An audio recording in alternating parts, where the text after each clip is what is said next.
Hello, आप लोग कैसे हैं। हम उम्मीद है आप बहुत अच्छे से पढ़ाई अपने करते होंगे बिहार बोर्ड में, जो कि आप लोग 400 प्लस नंबर लाने वाले हैं। खुशी की बात है। और इस कोचिंग में एम ज्ञान कोचिंग सेंटर में आपका स्वागत है और इस चैनल पे आपका स्वागत है, जो कि हम लोग आज बायोलॉजी का पार्ट 2 चैप्टर स्टार्ट करने वाले हैं।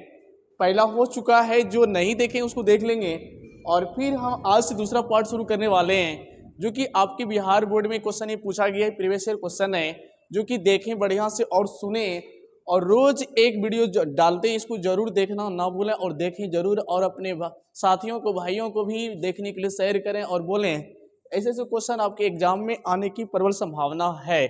चलिए आते हैं हम लोग क्वेश्चन है स्टार्ट करते हैं। क्वेश्चन नंबर पहला से क्वेश्चन नंबर लेते हैं पहला। जीवन की सबसे छोटी इकाई क्या है? जीवन की सबसे बड़ी छोटी इकाई की क्वेश्चन कई बार हर एग्जाम मतलब कई बार पूछा गया है आपके बिहार बोर्ड के द्वारा। जीवन की सबसे छोटी इकाई क्या है? जीवन की सबसे छोटी इकाई की बात किया जाए, पहला ऑप्शन है उत्तक, दूसरा है आपका, पहला ऑप्शन है उत्तक, दूसरा की बात किया जाए तो दूसरा है आपका कोशिका, तीसरा है अंग और चौथा है तंत्र। तो जीवन की सबसे छोटी इकाई जो होता है वो होता है आपका कोशिका। क्या होता है? कोशिका। कोशिका की बात किया जाए, कोशिका की खोज किया है उसका नाम है रॉबर्ट हुक। रॉबर्ट हुक नाम है जिसने कोशिका की खोज किया था। और कैसा कोशिका था? ये था आपका मृत कोशिका था, जो कि कहते हैं इसका खोज किया है रॉबर्ट हुक ने। ईस्वी पूछा जाए, ईस्वी हो जाएगा 1665 ईस्वी में खोजा गया था कोशिका। अंग की बात किया जाए, कोशिका के बाद हमें बनता है जो इसमें से देखा जाए अंग से बनता है तंत्र, और तंत्र से बनता है आपका उत्तक से बनता है। लेकिन उत्तक भी हमारे शरीर का जो बनने वाला होता है उत्तक होता है। और कोशिका के अध्ययन को जो कहते हैं हम लोग, इसको कहते हैं साइटोलॉजी। क्या बोलेंगे इसको? साइटोलॉजी बोला जाता है। कोशिका की अध्ययन को बोलते हैं साइटोलॉजी। और उत्तकों के अध्ययन को कहते हैं हिस्टोलॉजी। हिस्टोलॉजी बोला जाता है उत्तकों के अध्ययन को। किसके अध्ययन को? उत्तकों के अध्ययन को हिस्टोलॉजी बोला जाता है। आते हैं क्वेश्चन नंबर लेते हैं दूसरा। पादप कोशिका की कोशिका भित्ति बनी होती है। पादप कोशिका की जो कोशिका भित्ति बनी होती है, पहला ऑप्शन है प्रोटीन, सेलुलोज, वसा, स्टार्च। तो पादप कोशिका की कोशिका भित्ति जो बनी होती है ये सेलुलोज की बनी होती है। किसकी बनी होती है? सेलुलोज की बनी होती है। कोशिका भित्ति किसकी बनी होती है? सेलुलोज की होती है। ये प्रोटीन की बात किया जाए, हमारे शरीर का प्रोटीन में जो कोशिका होता है, कोशिका का जो निर्माण करता है ये प्रोटीन करता है, मरम्मत प्रोटीन। और सबसे अधिक प्रोटीन हमको मिलता है सोयाबीन से। किसमें मिलता है? सोयाबीन से मिलता है प्रोटीन। इसमें करीब 42 से 46% तक सोयाबीन पाया जाता है। वसा की बात किया जाए, वसा से हमें मिलता है ऊर्जा। क्या मिलेगा? ऊर्जा मिलेगा वसा से। लेकिन इससे मिलता है धीरे ऊर्जा मिलता है, जो कि कहाँ किससे मिलेगा? जैसे आप लोग खाएंगे घी खाएंगे, तेल, ये सारी वसा की बात है। इसमें से आएंगे मक्खन, जो कि आपका ये पार्ट है आपका वसा का, और वसा का हमें एक काम करता है ऊर्जा बनाने में। क्वेश्चन नंबर लेते हैं 3। मानव हृदय में कक्षों की संख्या कितनी होती है? मानव कक्षों की संख्या बात किया जाए, मानव हृदय में होता है आपका 4 चेंबर होता है। कितने चेंबर होता है? 4 चेंबर होता है। 4 चेंबर। 2 कोशिका की बात किया जाए, ये हो जाएगा आपका मछली में होता है 2 कोशिका।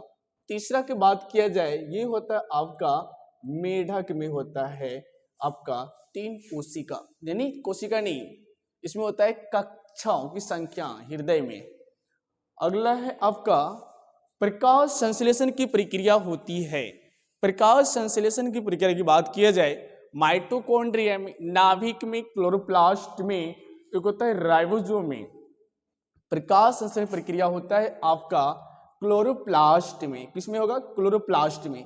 माइटोकॉन्ड्रिया की बात किया जाए, इसको कहते हैं आपको, यानी इसमें आपका ऊर्जा का निर्माण होता है। किसका निर्माण होता है? ऊर्जा का। माइटोकॉन्ड्रिया में इसको कहते हैं रोसई घर भी कहा जाता है। राइबोसोम की बात किया जाए, इसको कहते हैं प्रोटीन की फैक्ट्री। किसकी फैक्ट्री बोलेंगे? प्रोटीन की फैक्ट्री बोला जाता है। प्रोटीन की क्या बोला जाएगा? प्रोटीन की इसमें बोला जाएगा आपका फैक्ट्री बोला जाता है। प्रोटीन का फैक्ट्री बोला जाता है, जो कि बोलते हैं राइबोसोम को बोला जाता है। अगला क्वेश्चन लिया जाए, रक्त का लाल रंग किसके कारण होता है? प्लाज्मा, हीमोग्लोबिन, प्लेटलेट, श्वेत रक्तकण। इसमें बात किया जाए कि इसमें लाल यानी रक्त का लाल रंग किसके कारण होता है?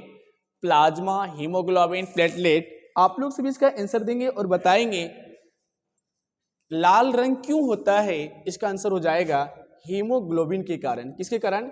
हीमोग्लोबिन के कारण होता है। हीमोग्लोबिन की बात किया जाए, ये भी प्लाज्मा एक रक्त का भाग है, प्लाज्मा। उसके बाद है प्लेटलेट। प्लेटलेट भी जिस व्यक्ति को हो जाए डेंगू बीमारी, प्लेटलेट की कमी हो जाती है। श्वेत रक्त कण की बात किया जाए, इसको कहते हैं WBC, यानी व्हाइट ब्लड सेल्स बोला जाता है। और इसका जीवन काल होता है, इसका जीवन काल जो होता है 10 से करीब 20 दिन होता है जीवन काल। और लाल रक्त कण का जीवन काल जो होता है, लाल रक्त का जीवन काल जो होता है, जीवन काल ये होता है आपका 120 दिन। लाल रक्त का निर्माण पूछा जाए, निर्माण कहाँ होता है? लाल रक्त का निर्माण की बात किया जाए, ये होता है अस्थि मज्जा में। अस्थि मज्जा में होता है इसका लाल रक्त का निर्माण होता है, अस्थि मज्जा में।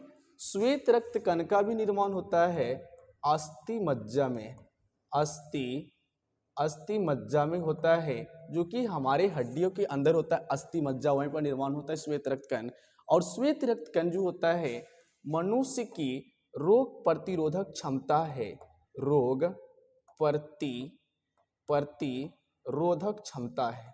प्रतिरोधक क्षमता है, ये इसको कहते हैं श्वेत रक्त कण।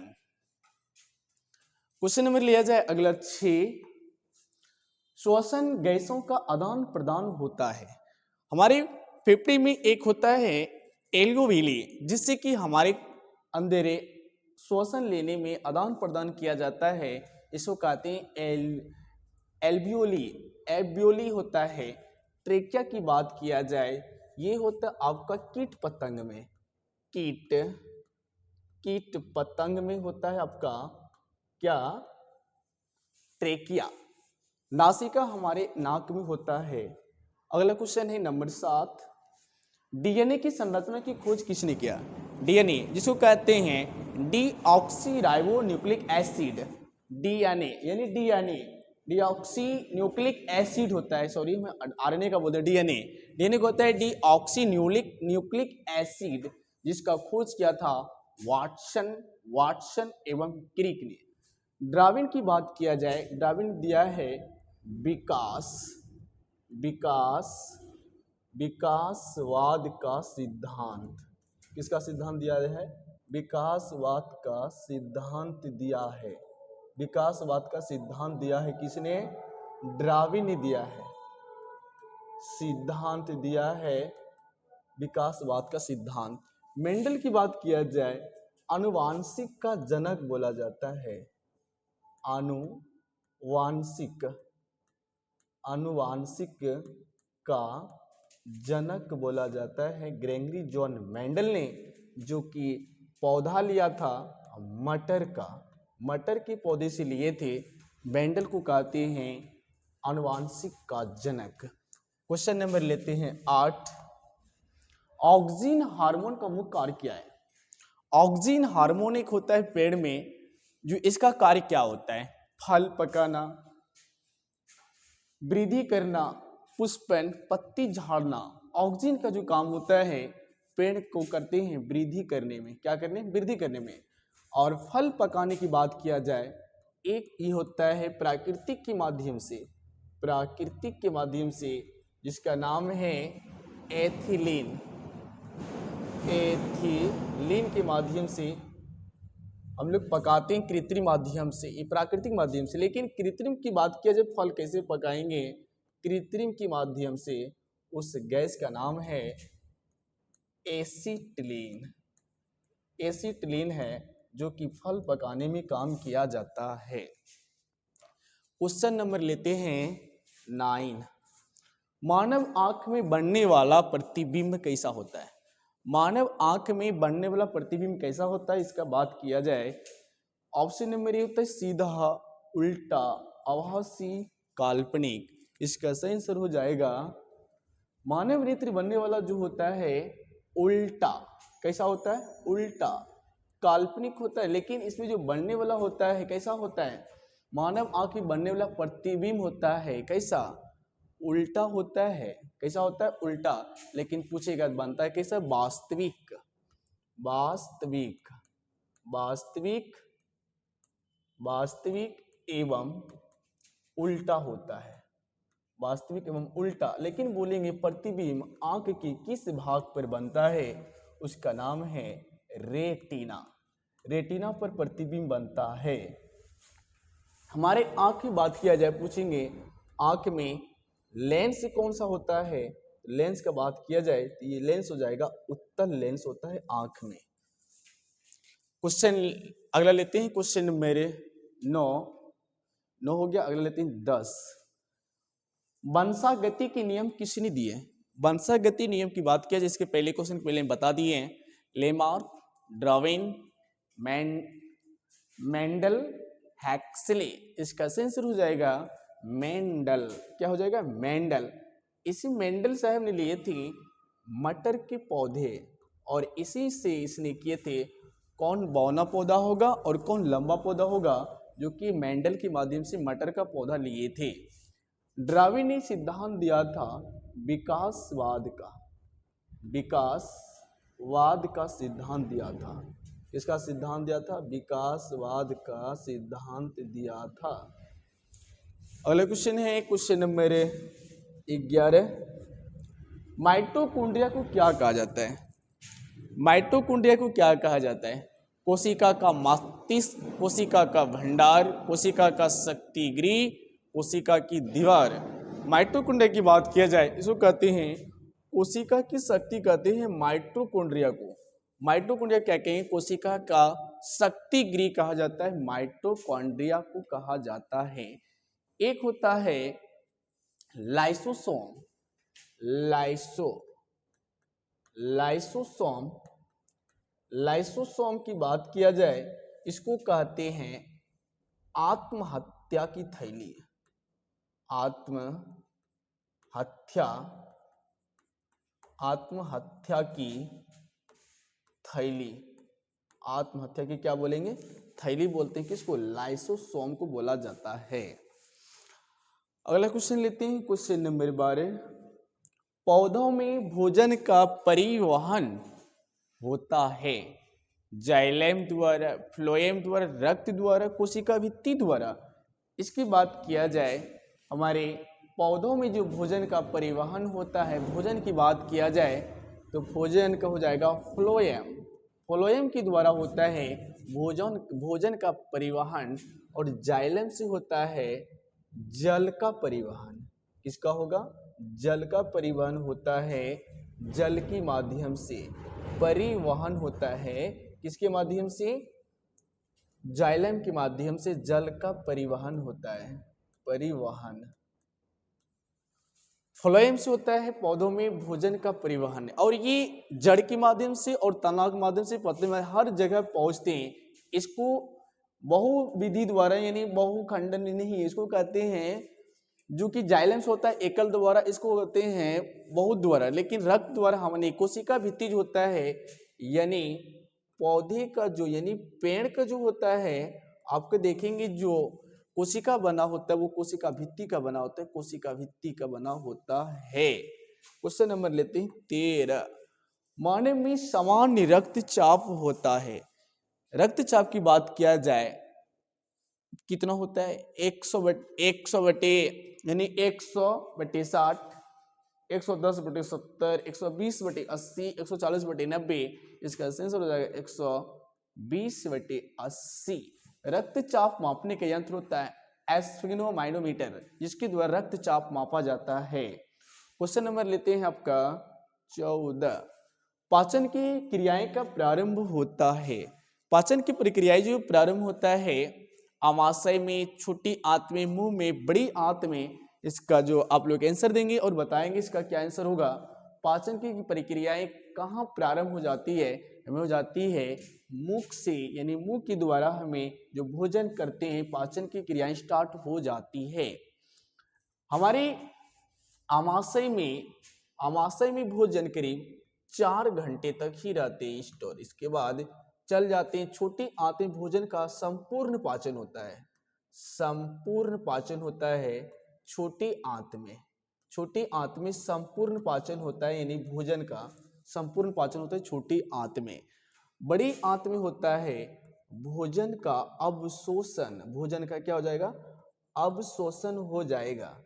छोटी आंत में, बड़ी आंत में क्या हो जाएगा? अवशोषण भोजन का हो जाएगा। और छोटी आंत में संपूर्ण भोजन का क्या होता है? पाचन होता है। क्वेश्चन लीजिए अगला, क्वेश्चन नंबर 15।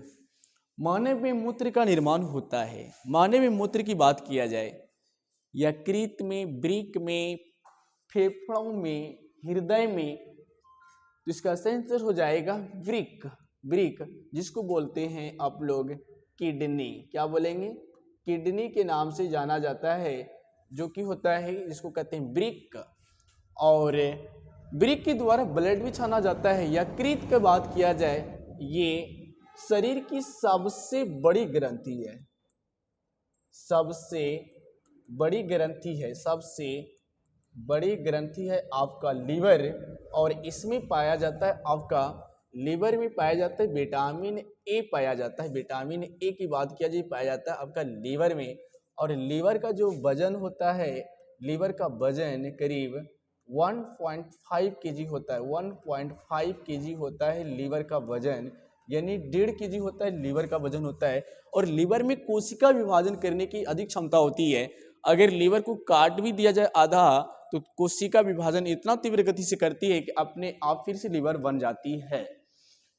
फेफड़े की बात की जाए, फेफड़े सांस लेते हैं। फेफड़े के द्वारा हमारे शरीर में जो हम ऑक्सीजन लेते हैं उसके माध्यम से हमारे पूरे शरीर ब्लड के माध्यम से पहुंच जाते हैं शरीर में। हृदय की बात की जाए, हृदय हमारे शरीर में ब्लड पंप करते हैं। और हृदय में होता है आपका 4 चेम्बर होता है, यानी 4 कक्षा होता है। हृदय में कितना कक्षा होता है? 4 कक्षा होता है हृदय में। 4 कक्षा होता है आपका हृदय में, होता है 4 कक्षा होता है मानव के हृदय में। क्वेश्चन नंबर लेते हैं 16। पौधों में गैसों का आदान प्रदान होता है, यानी पौधों में गैस लेना और छोड़ना जो आदान प्रदान होता है किसके माध्यम से होता है? लेटिस द्वारा, एस्टोमेटा द्वारा, जाइलेम द्वारा, फ्लोएम द्वारा। इसका सेंसर हो जाएगा एस्टोमेटा के द्वारा। एस्टोमेटा के द्वारा जो हमारे पत्तियों रहता है उसमें होता है एस्टोमेटा के द्वारा पहुंचता है। जाइलम की बात किया जाए, जाइलम के माध्यम से जल पहुंचता है सारे पेड़ में जाइलम के द्वारा से। और फ्लोएम की बात किया जाए, इसके द्वारा भोजन पहुंचता है पूरे वृक्षों में। क्वेश्चन नंबर लेते हैं आपका, क्वेश्चन नंबर 17। लाल रक्त कणों का जीवन काल होता है। लाल रक्त कण का जीवन काल की बात किया जाए तो ये हो जाएगा आपका 60 दिन, 90 दिन, 120 दिन, 150 दिन। आप लोग कमेंट में इसका आंसर जरूर दें और बताएं कि मेरा कितना आंसर सही हो रहा है। आप लोग बिहार बोर्ड एग्जाम देने वाले हैं, आपका तैयारी पूरा होना चाहिए। और ये ऐसा क्वेश्चन आता है एग्जाम में, गलत नहीं होना चाहिए। जैसे कि लाल रक्त कण के जीवन काल की बात किया जाए, ये हो जाएगा आपका 120 दिन होता है। लाल रक्त कण का जो निर्माण कहाँ होता है की बात किया जाए, इसका निर्माण पूछेंगे। लाल रक्त कण का तो होता है अस्थि मज्जा में, अस्थि मज्जा में होता है आपका लाल रक्त कण का निर्माण, जिसका होता है जीवन काल 120 20 दिन होता है। क्वेश्चन लेते हैं, मेंडल ने अपने प्रयोग किस पौधे पर किए। इसके पहले क्वेश्चन आपके ऑप्शन बताए थे कि मेंडल की बात किया जाए, मेंडल ने लिए थे कौन सा पौधा, गेहूं के, मटर के, चना के, मक्का के। इसके बाद क्या हो जाएगा, मटर का। और मेंडल को कहते हैं आनुवांशिक का जनक कहा जाता है, आनुवांशिक का जनक कहा जाता है किसको, ग्रेगरी जॉन मेंडल को। क्वेश्चन नंबर लेते हैं, क्वेश्चन नंबर 19, मानव में लिंग निर्धारण होता है माँ द्वारा, पिता द्वारा, दोनों द्वारा, पर्यावरण की द्वारा। इसमें से देखेंगे पहला ऑप्शन माँ के द्वारा, दूसरा है पिता के द्वारा, दोनों द्वारा, पर्यावरण के द्वारा। अधिकतर मानव में जो लड़का होगा लड़की, ये डिपेंड करता है पिता के गुणसूत्रों पर। किसके गुणसूत्रों पर, पिता गुणसूत्रों पर। मानव पूछेंगे गुणसूत्रों की संख्या, गुणसूत्रों की संख्या पूछा जाए कितना होता है तो बोलेंगे 46 होता है। जोड़ा में पूछा जाए जोड़ों की संख्या कितना होता है तो ये बोलेंगे 23 जोड़ा होता है। जब एक होता है माँ और एक होता है पिता, और इसमें क्रोमोसोम होता है XX और इसमें होता है XY। जब X और X मिलेंगे तो जन्म होगा लड़की का। किसका जन्म होगा, लड़की का। जब पिता का, माँ का X और पिता को Y मिलता है तो लड़का जन्म होगा। क्या होगा, लड़का, जो कि डिपेंड करता है पिता के क्रोमोसोम पर कि क्या होने की संभावना है, लड़का होंगे या लड़की, जिसका होते हैं डिपेंड करते हैं पिता के गुणसूत्रों पर, जिसका एस का पूछें क्या होता है गुणसूत्रों की, इसका SI का होता है जीन। क्या होता है, जीन होता है। क्वेश्चन नंबर लेते हैं 20, पादप हार्मोन एथिलीन का कार्य क्या है। इसके पहले बताए थे और आप लोग कमेंट बताएं इसका आंसर क्या होगा। वृद्धि, पुष्पन, फल पकाना, पत्ती बनाना। इसका सही आंसर हो जाएगा पादप हार्मोन एथिलीन का जो काम होता है फल को पकाना। इसको पकाना, फल को। आप कभी देखेंगे वृक्ष में कि फल नहीं आप तोड़ते हैं, फल अपने आप पक जाता है। इसका हार्मोन रहता है पेड़ में, पादपों में, जिसका नाम है एथिलीन। अगर फल आप कच्चा तोड़ लिए और उसको पकाना है, उसको कहते हैं कृत्रिम विधि से पकाना। किसके विधि से, कृत्रिम विधि से पकाना, जिसका उस गैस का नाम है एसिटिलीन। क्या नाम है भाई, एसिटिलीन नाम है उस गैस का, जो कि हम लोग कृत्रिम माध्यम से पका देते हैं। वृद्धि हार्मोन होता है, इसको कहते हैं ऑक्सीन।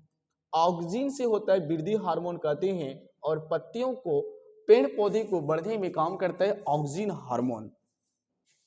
अगला क्वेश्चन है, श्वेत रक्त कणों का कार्य है। इसके पहले आप लोग बता दिए थे श्वेत रक्त कण का क्या होता है। कमेंट में आंसर बताइए और देखिए कि आपका कितना आंसर सही हो रहा है। पहला है ऑप्शन ऑक्सीजन ढोना, रक्त जमाना, रोग प्रतिरोधक, भोजन पचाना। श्वेत रक्त कण का जो कार्य होता है हमारे शरीर के अंदर रोग प्रतिरोधक क्षमता को बढ़ाता है, जिसका नाम होता है WBC, जिसका जीवन काल होता है, जीवन काल की बात किया जाए, जीवन काल होता है इसका, WBC का जीवन काल होता है 10 से इसका 20 दिन होता है। कितना दिन, 10 से 20 दिन होता है WBC का। और इसका निर्माण होता है हमारे बोन मेरो यानी अस्थि मज्जा में होता है, अस्थि मज्जा में होता है इसका निर्माण श्वेत रक्त कण का। ऑक्सीजन जो ढोने का काम करता है हमारे ब्लड में पाया जाता है, जिसका नाम है हीमोग्लोबिन। और हीमोग्लोबिन के कारण ही हमारी ब्लड होता है लाल। कैसा होता है, लाल होता है, लाल रंग आता है हमारे रक्त में। रक्त का जो हमारे शरीर के अंदर रक्त जमता नहीं है, पूछेंगे किसके कमी, किसको पूछने के कारण हमारे शरीर के अंदर ब्लड जमता नहीं है, इसका नाम है हिपेरिन। हिपेरिन के माध्यम से हमें नहीं ब्लड अंदर जमता है। लेकिन हमारी जब हाथ पैर कहीं कट जाता है, ब्लड ना बहे और जम जाए, उसका नाम क्या है, प्लेटलेट। क्या नाम है, प्लेटलेट की बात किया जाए, प्लेटलेट से कारण, प्लेटलेट से हमारे शरीर के अंदर ब्लड जो बाहर ना निकले उसको जमता नहीं है। एक होता है आपका ब्लड में इंपॉर्टेंट पाया जाते हैं, ब्लड में एक इंपॉर्टेंट विटामिन पाया जाता है। पूछेंगे कौन सा विटामिन, विटामिन की बात किया जाए कि कौन सा विटामिन पाया जाता है जो कि ब्लड में पाया जाता है और ये काम करता है जमने में और थक्का बनाने में, उसका नाम है विटामिन के। विटामिन क्या है? के होता है। क्वेश्चन नंबर लेते हैं आपका 22। प्रकाश संश्लेषण की आवश्यक गैस। प्रकाश संश्लेषण पेड़ पौधे कैसे करेंगे? दिन में करेंगे कि रात में करेंगे? और इसके लिए ऑक्सीजन को गैस, कौन सा गैस चाहिए? ऑक्सीजन, नाइट्रोजन, कार्बन डाइऑक्साइड या हाइड्रोजन? प्रकाश संश्लेषण के लिए आवश्यक गैस होता है आपका कार्बन डाइऑक्साइड। कार्बन डाइऑक्साइड ही होता है, कार्बन डाइऑक्साइड। ऑक्सीजन की बात किया जाए, ये ऑक्सीजन पूछेंगे कहाँ से निकलते हैं, तो ये बोलेंगे जल से निकलते हैं ऑक्सीजन। और ये ऑक्सीजन हमारे वातावरण में जो परसेंटेज पूछा जाएगा कितना प्रतिशत है, 21% ऑक्सीजन पाया जाता है। नाइट्रोजन हमारे वायुमंडल में सबसे अधिक मात्रा में पाया जाता है, 78% पाया जाता है नाइट्रोजन, जो कि हमें ये सारे पेड़ पौधे भी काम करते हैं। लेकिन मनुष्य भी नाइट्रोजन ऑक्सीजन खींचते हैं, लेकिन खींचते हैं 21% मनुष्य, लेकिन छोड़ देते हैं कितना परसेंट? छोड़ देते हैं मात्र 16% छोड़ते हैं। कार्बन डाइऑक्साइड खींच लेते हैं 0.03%, लेकिन मनुष्य ने इसको बाहर छोड़ देते हैं, 4% छोड़ देते हैं carbon dioxide gas. Question number लेते हैं आपका 23। मानव कंकाल में हड्डियों की संख्या पूछा जाए। कंकाल, एक होता है बाह्य कंकाल, एक होता है आंतरिक कंकाल, जो हमें हड्डी दिखाई ना दे, जो कि हमारे शरीर के अंदर होता है, जैसे मनुष्य, कुत्ता, बिल्ली, भैंस, बकरी, जितने सारे उसका आंतरिक कंकाल होता है। और मानव कंकाल में हड्डियों की संख्या पूछा जाए, ये होता है कि 200, 202, 206, 210, इसका आंसर हो जाएगा 206 होता है। जो कि नवजात शिशु रहता है, जो कि नवजात शिशु की बात किया जाए, उसमें हड्डी कितना होता है? इसमें नवजात में करीब 300 हड्डी की संख्या होती है। और हड्डियों की जो अध्ययन करते हैं, इसको क्या बोलेंगे? हड्डियों के अध्ययन को क्या बोलते हैं? हड्डी के अध्ययन को क्या बोलेंगे? ऑस्टियोलॉजी। क्या बोलेंगे? ऑस्टियोलॉजी बोलते हैं, हड्डियों के अध्ययन को बोला जाता है, जो कि हमारे हड्डी में एक पाया जाता है। अगर विटामिन अगर डी नहीं रहेगा तो हमें एक बीमारी हो जाएगा, जिसका नाम है रिकेट्स। क्या हो जाएगा? रिकेट्स हो जाएगा, रिकेट्स बीमारी हो जाएगा अगर हड्डी से, अगर हमारे शरीर के अंदर में हड्डी में विटामिन डी नहीं रहेगा तो। और विटामिन डी प्राप्त करने का एकमात्र है सूर्य की प्रकाश। सूर्य की प्रकाश से विटामिन डी मिलता है। और विटामिन डी का रासायनिक नाम पूछा जाएगा, हो जाता है कैल्सीफेरॉल। क्या हो जाएगा? कैल्सीफेरॉल होता है, जो कि होता है कि विटामिन डी का है कैसा नाम? रासायनिक नाम होता है विटामिन डी का, जो कि होता है कैल्सीफेरॉल।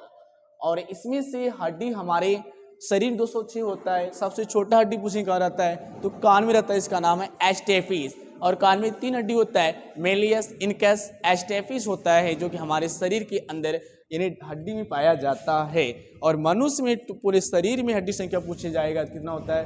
206 होता है। क्वेश्चन नंबर लेते हैं 24। जनन की वह विधि जिसमें युग्मक नहीं बनते हैं। युग्मक नहीं बनते उसको क्या बोलेंगे? लैंगिक, अलैंगिक, द्विलैंगिक, प्रागन। इसमें कि युग्मक नहीं बनेंगे उसको बोलेंगे अलैंगिक जनन। कौन सा जनन? अलैंगिक जनन पाया जाता है जिसमें कि युग्मक नहीं बनते हैं। देखते हैं लास्ट क्वेश्चन आने वाले हम लोग, और देखेंगे आपका कितना आंसर सही हुआ, और कमेंट में जरूर इसका आंसर दें। विकासवाद का सिद्धांत किसने दिया? विकासवाद सिद्धांत की बात किया जाए, मेंडल, डार्विन, लेमार्क, मॉर्गन। इसका आंसर हो जाएगा डार्विन। और मेंडल को आप इससे पहले बता दी थी आनुवांशिक जनन का पिता कहते हैं, और इसने मटर के पौधे को लिए थे, जो कि 25 क्वेश्चन था, बायोलॉजी का पार्ट 2 था। और इसकी फिर हम लोग डालेंगे, और रोज एक वीडियो आपके पास जाएंगे, और इसको देखें और अब बढ़िया से पढ़ें। और बिहार बोर्ड में ये क्वेश्चन आने की प्रबल संभावना है। Thank you so very much.